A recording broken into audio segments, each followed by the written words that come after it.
تو این پیکان میتونه این مسیر به این سختی رو بره؟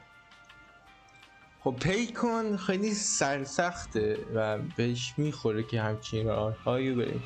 این از اولی.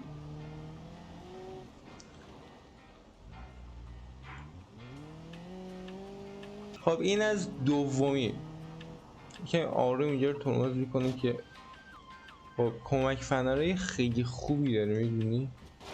آخ آخ. این از دومی. میخوام یکم پرگاز برم چون میدونم این آخ آخ.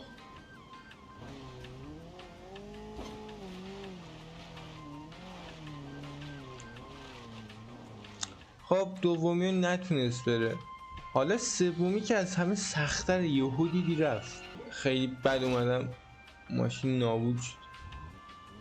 سنگم داره ولی احساس میکنم این سنگا مثل یه قلاب عمل کنه و بله خیلی راحت تونست. حالا یه سوال دارم، پیکانو میشه آفرود کرد یا نه؟ حتما سابسکرایب کن تا ببینی. خدافظ.